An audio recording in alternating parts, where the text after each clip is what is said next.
राजस्थान के जंगलों में वर्षों से बरसात नहीं हुई थी, जिसकी वजह से सभी जगह सूखा पड़ गया था। सारे जंगल में तबाही मची हुई है। बारिश ना होने से सभी झील और नदियां सूख चुकी हैं। हाँ, बस उस टोडरनाथ के कुएं में पानी है। वो एक बाल्टी पानी भी 50 रुपए में देता है।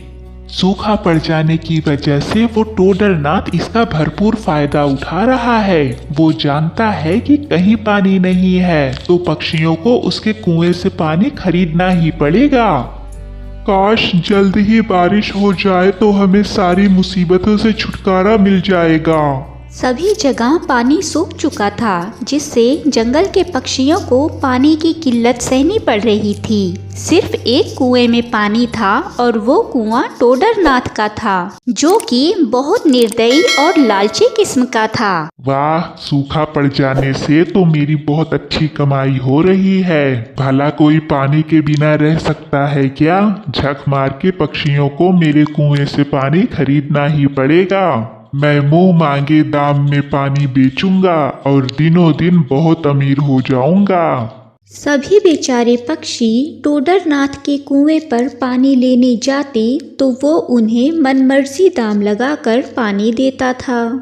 टोडर भैया, अपने कुएं से एक बाल्टी पानी भर लेने दो, बहुत जरूरत है। हाँ हाँ, क्यों नहीं, सिर्फ एक बाल्टी पानी ही क्यों, जितना मर्जी हो उतना पानी भर ले, लेकिन हर एक बाल्टी पानी के हिसाब से पैसे दे दे और जितना चाहे उतना पानी ले जा। टोडरनाथ भैया, मेरे पास एक भी पैसे नहीं है। क्या कहा? पैसे नहीं है? तो क्या यहाँ मुंह दिखाने आया है? चल भाग यहाँ से। इतने निर्दयी ना बनो टोडरनाथ भैया, घर में सब प्यासे बैठे हैं, बस एक ही बाल्टी पानी तो मांग रहा हूँ। मैंने कोई समाज सेवा संस्थान खोल रखा है क्या, जो तुझे फ्री में पानी दे दूँ? जा पैसे ले आ और पानी ले जा। वो गरीब पक्षी रोता हुआ वहां से चला जाता है और बाकी पक्षी टोडरनाथ को पैसे देकर पानी भरने लगते हैं। रात हो जाती है। टोडरनाथ कुएं के पानी से हुई दिन भर की कमाई को गिनने लगता है। वाह वाह, क्या बात है, भर भर की कमाई हो रही है। बस ऐसे ही सूखा पड़ा रहे, मेरी जम की कमाई होती रहेगी। यहाँ बेचारे पक्षियों का हाल दिन प्रतिदिन बदहाल होता जा रहा था। अब पानी खरीदने के लिए हमारे पास पैसे खत्म होती जा रहे हैं और वो टोडरनाथ बिना पैसे के एक भी बूंद पानी नहीं देगा। हाँ, बिना पानी के अब हमारा इस जंगल में रहना बहुत मुश्किल हो गया है। अरे बिना पानी के तो कई पक्षी मर भी गए, लेकिन उस निर्दयी टोडरनाथ ने बिना पैसे के उन्हें पानी नहीं दिया। सही कह रहे हो, जब हमारे पास भी पानी खरीदने के लिए पैसे नहीं रहेंगे तो हमारा हाल भी उन्हीं पक्षियों जैसा होगा। काश बारिश हो जाए, हमारे सारे दुख दूर हो जाएंगे। कुछ समय के बाद आसमान में काले बादल घिरने लगते हैं, जिसे देखकर पक्षियां खुश हो रहे थे। अरे देखो देखो, आसमान में बादल घिर रहे हैं। हाँ, बादल घिर रहे हैं। लगता है हमारी सारी परेशानियां दूर होने वाली हैं। बस जमकर बरसात हो जाए, हमारी आस ना टूटे। इधर काले बादलों को देखकर टोडरनाथ के माथे पे पसीना आ रहा था। अरे ये क्या, आज तो बादल घिर रहे हैं। अगर बरसात हो गई तो मेरा धंधा चौपट हो जाएगा। देखते ही देखते तेज हवाएं चलने लगती हैं और झमाझम बरसात होने लगती है। इस कदर पानी बरसता देख सभी पक्षियां नाच उठते हैं। अरे वाह, बारिश हो रही है, देखो बारिश हो रही है। आहा, ये बारिश हो रही है। अब हमारी सारी मुसीबतें दूर हो जाएंगी, हर तरफ पानी ही पानी होगा। ये उधर बरसात को देखकर टोडरनाथ की हवाइयाँ उड़ने लगी। अरे ये क्या, बरसात हो रही है, मेरी आमदनी चौपट हो जाएगी। अब सब तरफ पानी ही पानी होगा, फिर तो कोई भी मेरे कुएं से पानी नहीं खरीदेगा। बहुत देर तक काफ़ी अच्छी बारिश होती रही और बहुत जल्द ही सभी झील, झरने, नदियाँ, तालाब पानी से लबालब भर गए। अब टोडरनाथ के कुएं पर कोई पक्षी पानी लेने नहीं जाता था, क्योंकि हर जगह पानी ही पानी था। इस बरसात ने तो मेरी कमाई पर पानी ही फेर दिया। सब तरफ झील, झरनों में पानी बह रहा है। अब भला कोई क्यों मेरे कुएं पे आएगा। सभी पक्षियों की सारी मुसीबतें खत्म हो गई। अब सभी पक्षी झील और नदियों से पानी लेने लगे थे। अब 1-2 बाल्टी पानी नाप कर नहीं लेना पड़ेगा, सारा खजाना पड़ा है। हम जितना चाहे उतना पानी बिना पैसे के ले सकते हैं। हाँ, अब हमें उस टोडरनाथ के सामने पानी के लिए गिड़गिड़ाना नहीं पड़ेगा। अपनी कमाई बंद हो जाने की वजह से टोडरनाथ बहुत बौखलाया हुआ था। उसी जंगल में एक सार्वजनिक शौचालय भी था, जिसे सभी पक्षी इस्तेमाल किया करते थे। मेरे कुएं के पानी से मेरी कमाई नहीं हो पा रही है तो क्या हुआ। अब मैं उस सार्वजनिक शौचालय से आमदनी करना शुरू करूंगा। वो शौचालय पर जाके पहरा लगा देता है। तभी जंगल के एक पक्षी को शौच की जरूरत पड़ती है।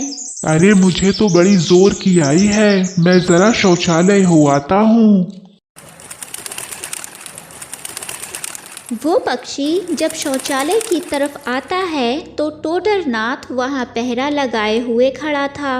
अरे अरे कहाँ जा रहा है। बड़ी जोर की आई है टोडरनाथ भैया, शौचालय जा रहा हूँ। अगर तुझे शौचालय जाना है तो मुझे 50 रुपए देने होंगे, तभी तू शौचालय जा सकता है।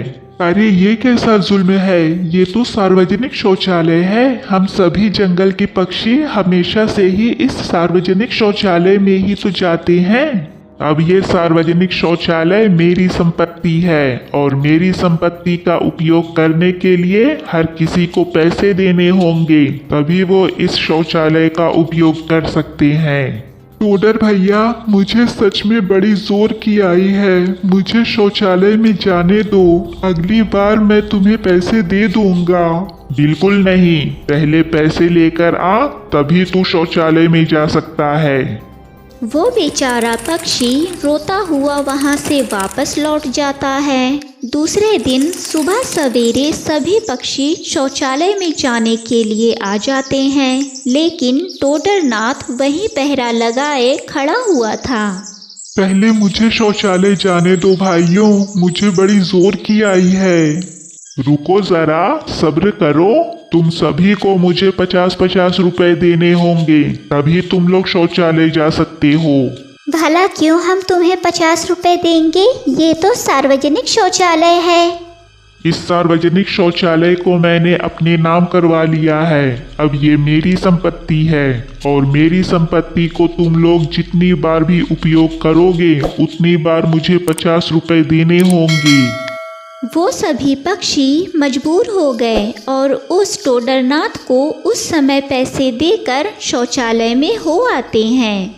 इस लालची टोडरनाथ ने तो जुल्म की हद ही पार कर दी है। पहले अपने कुएं से 1 बाल्टी पानी के 50 रुपए लेता था, बारिश हो जाने से उसकी कमाई बंद हो गई है, तो अब शौचालय से कमाना चाह रहा है। ये तो नई मुसीबत आ गई। अब हम सभी पक्षियों को हर बार शौचालय जाने के लिए उसे 50 रुपए देने होंगे। हम लोग तो बर्बाद हो जाएंगे। भाइयों, मेरा एक सुझाव है, क्यों ना हम सभी मिलकर अपना खुद का एक शौचालय बना लें। हाँ मिट्ठू भैया, आपने बहुत अच्छा सुझाव दिया है। हम सभी आज से ही अपना शौचालय बनाने का काम शुरू कर देते हैं, तब हम लोग उस टोडरनाथ के ठगी से बच जाएंगे। सभी पक्षी मिलके एक शौचालय बनाकर तैयार कर लेते हैं। वाह, हमारा शौचालय बनकर तैयार हो गया। अब हमें किसी भी परेशानी का सामना नहीं करना पड़ेगा। हाँ, अब हमें शौचालय जाने के लिए उस ठगी टोडरनाथ को पैसे नहीं देने पड़ेंगे और हम जितनी बार चाहें उतनी बार अपने बनाए हुए शौचालय का उपयोग कर सकते हैं। सभी पक्षी बहुत खुश थे। वो अपना खुद से बनाए हुए शौचालय का उपयोग करने लगते हैं। उधर टोडरनाथ की शौचालय से आने वाली कमाई भी बंद हो जाती है और वो फिर से बौखला उठता है। अरे इन पक्षियों ने तो अपना खुद का शौचालय बना लिया। मेरी शौचालय से भी आने वाली कमाई बंद हो गई। मैं इन पक्षियों का जीना हराम कर दूंगा। मैं इनके शौचालय को आग लगा दूंगा। फिर देखता हूँ ये लोग कहाँ शौचालय जाते हैं। जब रात हो गई और सारे पक्षी अपने घोंसलों में सो गए, तब टोडरनाथ अपने घर से एक मशाल लेकर पक्षियों के शौचालय की तरफ बढ़ने लगता है और उनके शौचालय में आग लगा देता है। हा हा हा, इनका शौचालय तो गया आग में। अब देखता हूँ ये पक्षियाँ क्या करते हैं। लगी हुई आग की लपटों से धुआं उठने लगता है। तभी एक पक्षी की आंख खुलती है। अरे ये धुआं कैसा? जरा बाहर निकल के देखूं तो ये धुआं कहाँ से आ रहा है। वो बाहर निकलकर देखता है तो शौचालय में आग लगी हुई थी। वो जोर जोर से चिल्लाने लगता है।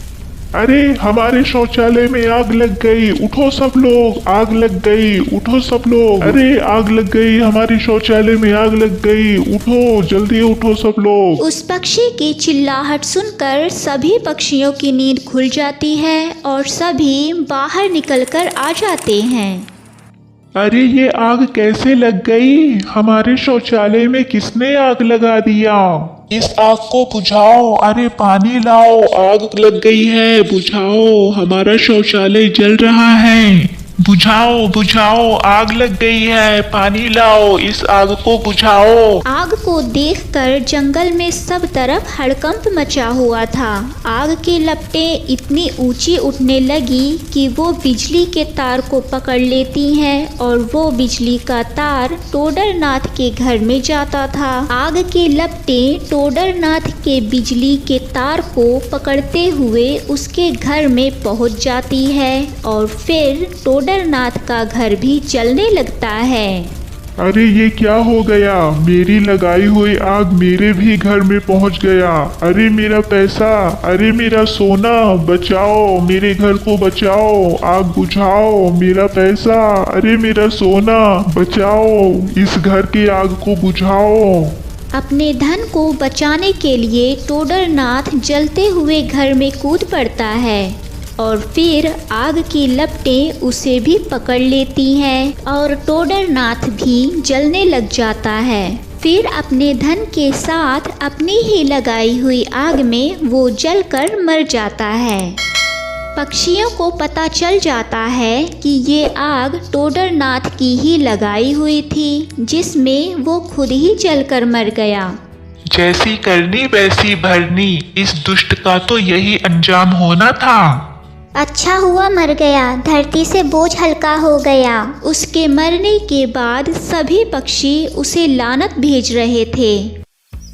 अब सभी पक्षी उसी सार्वजनिक शौचालय का उपयोग करने लगे और बहुत खुशहाली से उस जंगल में